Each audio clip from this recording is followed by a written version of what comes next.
எல்லாருக்கும் வணக்கம். மீண்டும் மெய்ப்பொருள் காண்க தளத்திற்கு எல்லாரையும் நான் வரவேற்கிறேங்க. முதல்ல சர்வதேச சந்தைன்னு எடுத்துக்கிட்டோம்னா, ஜப்பான் நாட்டு சந்தை பயங்கரமா ஒரு 6.5% பக்கமா கீழ இறங்கி இருந்ததுங்க. கிட்டத்தட்ட 2175 பாயிண்ட் இறங்கியிருக்கு. என்ன காரணம் அப்படின்னா, ரெசிப்ரோக்கல் டாரிஃப். அமெரிக்காலயும் இன்னைக்கு மார்க்கெட் குறையறதுக்கு தாங்க சான்ஸ் அதிகமா இருக்கும். ஏன் அப்படின்னா, ஃபியூச்சர்ஸ் மார்க்கெட் இன்னைக்கு ஒரு 3% பக்கமா ஆவரேஜா இறங்கியிருக்கு. Tau, Nasdaq, S&P 500. ட்ரம்ப் அவர்கள் என்ன சொல்றாரு, நான் இந்த விஷயத்துல பின்வாங்க போறது கிடையாது. கிட்டத்தட்ட 50 நாடுகளுக்கு மேல எங்களோட நெகோசியேட் பண்ணிட்டு இருக்காங்க இந்த டாரிஃப் டீல் ஒத்துக்கிறதுக்கு. பட் ட்ரம்ப் அவர்களை பொறுத்த வரைக்கும் அவங்களோட நோக்கம் என்ன அப்படின்னா, அந்த ட்ரேட் டெபிசிட் அப்படிங்கிறது அதிகமா இருக்கு இல்லையா, அதை நேரோ டவுன் பண்ணணும் அப்படின்றதுல தெளிவா இருக்கிறாருங்க. ஸோ அது நேரோ டவுன் ஆகிறதுக்கு என்னென்ன வழியோ அதை தான் பார்ப்பாரு. அதனால இப்போதைக்கு இது முடியிற விஷயம் கிடையாதுங்க. ஸோ ஏப்ரல் 10ஆம் தேதி அப்படின்றது ரெசிப்ரோக்கல் டாரிஃப் இருக்கும். மேபி நெகோசியேட் பண்ற நேஷன்ஸ்க்கு கொஞ்சம் டாரிஃப் குறையலாம். ஸோ ஒண்ணுமே இல்லாம டாரிஃப்க்கு கொஞ்சம் டாரிஃப் இருக்கிறதே பெரிய பாதிப்புகளை ஏற்படுத்தும் அப்படின்றத ஃபர்ஸ்ட் நம்ம புரிஞ்சுக்கணுங்க. சந்தைன்னு எடுத்துக்கிட்டோம்னா இந்த மாதிரி செய்திகள் பயங்கரமா ரியாக்ட் பண்ணும், கீழே இறங்கும், தென் மேல போகும். ஆனா நம்ம இதுக்கு தேவையில்லாம ரியாக்ட் பண்ணிக்க கூடாதுங்க. இன்னுமே மார்க்கெட் ஓவர் வேல்யூடா தான் இருக்கு. இன்னும் கீழே இறங்குறதுக்கு தான் வாய்ப்புகள் நிறைய இருக்கும். எஃப்ஐஐஸ் நிறைய விற்பாங்க. தென் நம்ம நேற்று டிஸ்கஸ் பண்ண மாதிரி மியூச்சுவல் ஃபண்ட் ஹோல்டர்ஸ் ப்ராஃபிட் எடுத்தாங்க அப்படின்னா இன்னைக்கு நிறைய ரிடீம் பண்ணிருப்பாங்க இந்த 1000 பாயிண்ட் கீழே விழுந்ததுக்கு அப்புறம். ஸோ இன்னும் மறுபடியும் கீழே விழுறதுக்கு வாய்ப்புகள் நிறைய இருக்குங்க. அடுத்து பிரெண்ட் க்ரூடுன்னு எடுத்துக்கிட்டோம்னா நல்லாவே விலை இறங்கி இருக்கு. ஒரு பேரல் 63.73 US டாலரா இருக்குங்க. 159 லிட்டர். இது எப்பொழுதுமே நம்மளுக்கு நல்ல செய்தி தான். அமெரிக்க டாலருக்கு நிகரான இந்திய ரூபாயோட மதிப்பு கொஞ்சம் சரிஞ்சிருக்கு. 85.60 இந்திய ரூபாயா இருக்கு ஒரு US dollar. 22 carat gold per gram 25 ரூபாய் விலை இறங்கி இருக்குங்க. 8285. பட் கோல்டு ETF வச்சிருந்தவங்க எல்லாருக்குமே லோயர் பிரைஸ்ல கன்சிடர் பண்றதுக்கு இந்த நல்ல வாய்ப்புகள் கிடைச்சிருக்குங்க. பேனிக் செல்லிங் இருந்தது. இப்போ for example Tata gold exchange traded fund எடுத்துக்கிட்டோம்னா கிட்டத்தட்ட 7.5க்கு கீழே கூட வந்ததுங்க. ஒரு 7% 8% கீழே மறுபடியும் மேலே போச்சு. ஒரு 1.5% டவுன்ல இருந்தது. ஸோ கன்சிடர் பண்ணாதவங்க கோல்ட வாட்ச் பண்ணிருந்தீங்க அப்படின்னா இன்னைக்கே நல்ல லாபம் பார்த்துருப்பீங்க. அடுத்து இன்னைக்கு அப்டேட்ஸ்குள்ள போயிருவாங்க. ஃபர்ஸ்ட் டாடா மோட்டார்ஸ்ல ஒரு அப்டேட்ங்க. டாடா மோட்டார்ஸ் இன்னைக்கு காலைல ஒரு 10% கீழே விழுந்திருந்தது இல்லையா, என்ன காரணம் அப்படின்னா அமெரிக்காவுக்கு JLR போகும் இல்லையா, பிரிட்டிஷ்ல இருந்து போகும்.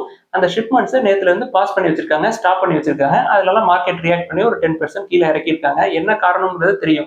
25% ஆட்டோவுக்கு டாரிஃப் உண்டு அப்படின்னு சொல்லியிருக்காரு இல்லையா, அதனால அவங்க இன்னைக்கே ஷிப்மெண்ட்டை பாஸ் பண்ணிட்டாங்க. ஸோ எனக்கு இது ஒரு ஆப்பர்ச்சுனிட்டி. காலைல நான் ஒரு 5 வாங்கிட்டேன். அடுத்து எஸ் பேங்க்ல ஒரு அப்டேட்ங்க. எஸ் பேங்கை பொறுத்த வரைக்கும் ஸ்டேட் பேங்க் ஆஃப் இந்தியா தாங்க ஒரு மெஜாரிட்டி ஷேர் ஹோல்டர். அது போக ஒரு 6%ல இருந்து 10% வரைக்கும் மற்ற பேங்க், பெரிய பெரிய பேங்க் எல்லாம் வச்சிருக்காங்க. SBI ஒரு 24% பக்கமா இருக்குங்க. அந்த 24% ஸ்டேக்கை ஜப்பான் நாட்டு நிறுவனம் மிட்சுபிஷி ஃபினான்ஷியல் குரூப் வாங்கலாம் அப்படின்னு சொல்லி ஒரு அக்ரிமெண்ட் போடுறதுக்காக காத்துட்டு இருக்காங்க. அக்ரிமெண்டோட டீல் எவ்வளவு இருக்கும் அப்படின்னா 6.5 இருந்து $7 பில்லியன் இருக்கும் அப்படின்னு சொல்லி எதிர்பார்க்கப்படுதுங்க. இதுல நம்மளுக்கு என்ன அட்வான்டேஜ் அப்படின்னா மிட்சுபிஷி ஃபினான்ஷியல் குரூப்போட ஷேர் ஜாப்பனீஸ் ஸ்டாக் மார்க்கெட்ல ட்ரேட் ஆயிட்டு இருக்கு. அது பார்த்தா ஒரு நல்ல கம்பெனி மாதிரி தெரியுதுங்க. PE ஒரு 8.82ல இருக்கு. மார்க்கெட் கேப் ஒரு 17 lakh crores. ஸோ நல்ல பெரிய கம்பெனி மாதிரி தெரியுதுங்க. அதோட சார்ட்டை நான் போடுறேன். அப்படியே ரெகுலரா க்ரோ ஆயிருக்கு. இப்ப சடனா லாஸ்ட் ஒரு 10 டேஸ்க்குள்ள பயங்கரமா விழுந்ததுனால இந்த பேங்கோட ஷேரும் ஒரு 10% பக்கமா கீழே வந்திருக்கு. ஜப்பான்ல ஒரு பெரிய தலைக்கட்டுன்னு நினைக்கிறேங்க. இது நம்ம நோட் பண்ணி வச்சுக்குவோம். நம்மளுக்கு எஸ் பேங்கோட வேல்யூவேஷன் எப்படி இருக்குன்னு பார்ப்போங்க. பிரைஸ் டு புக்னு பார்த்தோம்னா 1.3க்கு பக்கமா இருக்கு. PE 24ல இருக்கு. என்னை பொறுத்த வரைக்கும் இப்பயும் கொஞ்சம் ஓவர் வேல்யூடா தான் இருக்கு. எஸ் பேங்கை பொறுத்த வரைக்கும் Q4 ஃபினான்ஷியல் 25 அப்டேட் கொடுத்திருந்தாங்க. நெட் இன்ட்ரெஸ்ட் இன்கம் கொஞ்சம் குறைஞ்சிருந்தது. மற்றபடி லோன்ஸ் அண்ட் அட்வான்சஸ் பார்த்தீங்கன்னா ஒரு 8.2% ஏறி இருக்குங்க. குவார்டர் ஆன் குவார்டர் கம்மியாக தான் ஏறி இருக்கு. 0.7% தான் ஏறி இருக்கு. டெபாசிட்ஸ் ஓவராலா 6.8% ஏறி இருக்கு. கிரெடிட் டு டெபாசிட் ரேஷியோ ஒரு 86.7ல இருக்கு. இது நல்ல வேல்யூ தாங்க. வேல்யூவேஷன்ஸ் பொறுத்த வரைக்கும் இது ஓகே தான். நீங்க ஏற்கனவே ரொம்ப நாளா ஹோல்ட் பண்றீங்க அப்படின்னா எவ்வளவு நாள் ஹோல்ட் பண்ணீங்களோ அதே அளவு மறுபடியும் ஹோல்ட் பண்ணீங்க அப்படின்னா உங்களுக்கு நல்ல ரிட்டர்ன்ஸ் கிடைக்கிறதுக்கு வாய்ப்பு இருக்கு.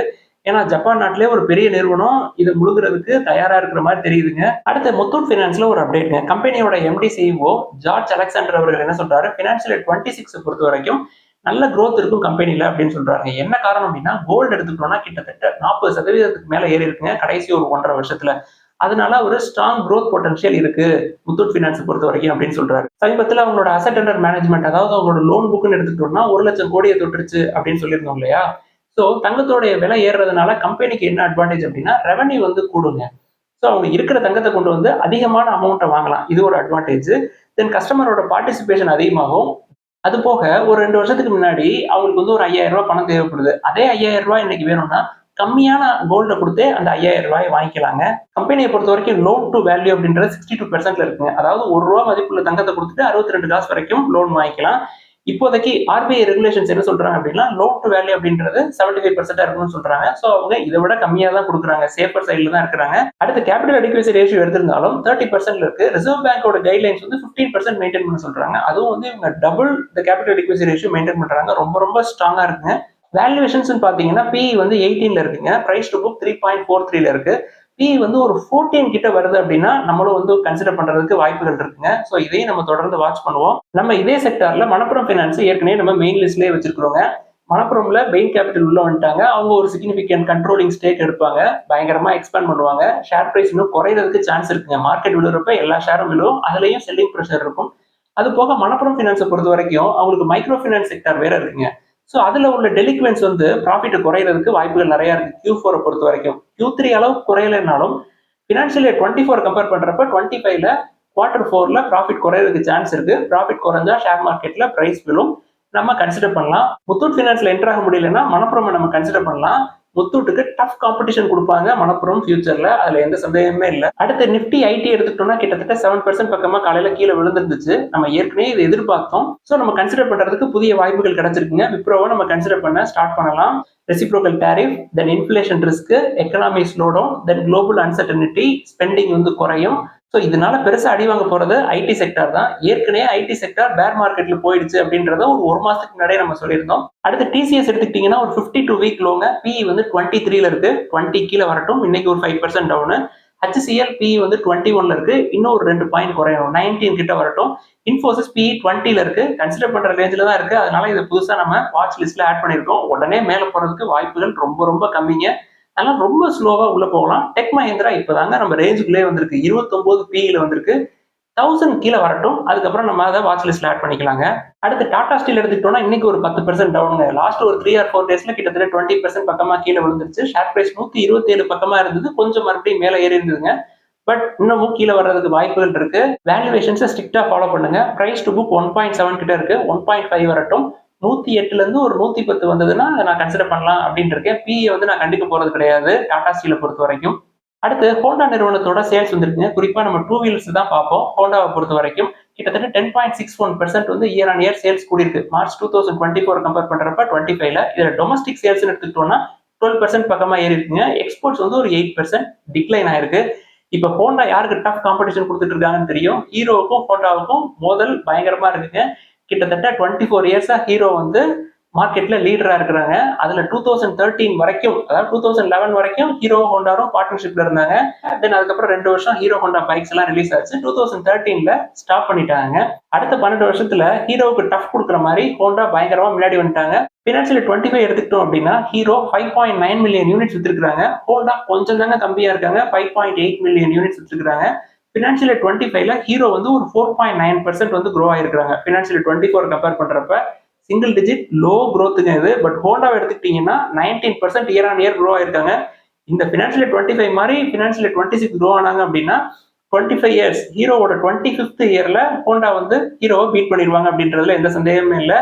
பினான்சியல் 26 பொறுத்த வரைக்கும் ஹீரோவுக்கும் ஹோண்டாவுக்கும் ஒரு டஃப் காம்படிஷன் இருக்குங்க. யாருக்கு ஃபர்ஸ்ட் ஸ்பாட் அப்படின்னு சொல்லிட்டு 25th இயர்க்குள்ள போறாங்க இல்லையா, இவங்க விடா ஈவியை வச்சு உள்ள வருவாங்க. தென் ஹார்லி டேவிட்சன், இது 2 தான் அட்வான்டேஜ்.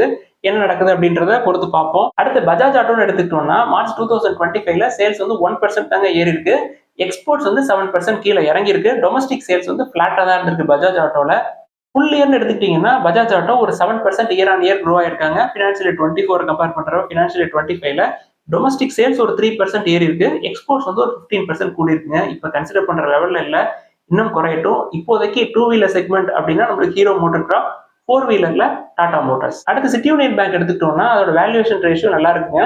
அதோட ஆல் டைம் ஹைல இருந்து ஒரு 70 rupees இன்னுமே கம்மியா தான் இருக்கு. பினான்சியல் 25ல அவங்களோட பெர்ஃபார்மன்ஸ் வந்து நல்லா இருந்ததுங்க. வேல்யூவேஷன்ஸ் பார்த்தோம்னா பிரைஸ் டு புக் 1.3 கிட்ட இருக்கு. பிஇ வந்து 10ல தான் இருக்கு. ஏற்கனவே நீங்க வச்சிருந்தீங்கன்னா ஹோல்ட் பண்ணலாம். அடுத்தது தாமஸ் குக் அப்படின்ற ஒரு நிறுவனம், அதுவும் வேல்யூவேஷன் நல்லா இருக்கு. அதையும் நம்ம வாட்ச் லிஸ்ட்ல ஆட் பண்ணிருக்கோங்க. பிஇ வந்து 23, price to book 2.78, debt to equity 0.11. இந்த செக்டார்ல இது நல்ல வேல்யூவேஷன்ல இருக்கு. அதே மாதிரி மஹேந்திரா ஹாலிடேஸ் அண்ட் ரிசார்ட்ஸையும் நம்ம வாட்ச் லிஸ்ட்ல ஆட் பண்ணிருக்கோங்க.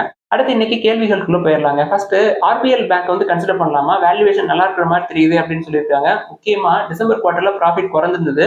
ஆர்பிஎல் பொறுத்த வரைக்கும் அன்செக்யூர்ட் லோன், கிரெடிட் கார்டு, தென் மைக்ரோ ஃபைனான்ஸ் லோன் அப்படின்றது அதிகங்க அந்த எக்ஸ்போஷர். அதுல இருக்கிற டெலிக்வென்ஸ் வந்து ப்ராஃபிட் குறைஞ்சதுக்கு முக்கியமான காரணம். நம்ம அந்த சைடு இப்போதைக்கு போக வேணாம். தென் கேஸ்ட்ரால நல்ல டிவிடெண்ட் தர்றாங்களே, நம்ம வந்து கன்சிடர் பண்ணலாமா அப்படின்னு சொல்லி கேட்டிருக்காங்க. கேஸ்ட்ராலோட டிவிடெண்ட் டேட் எக்ஸ் டேட் வந்து மார்ச்லயே முடிஞ்சு போச்சுங்க. நம்ம வந்து இப்ப டிவிடெண்ட்காக கன்சிடர் பண்றதும் இல்லை.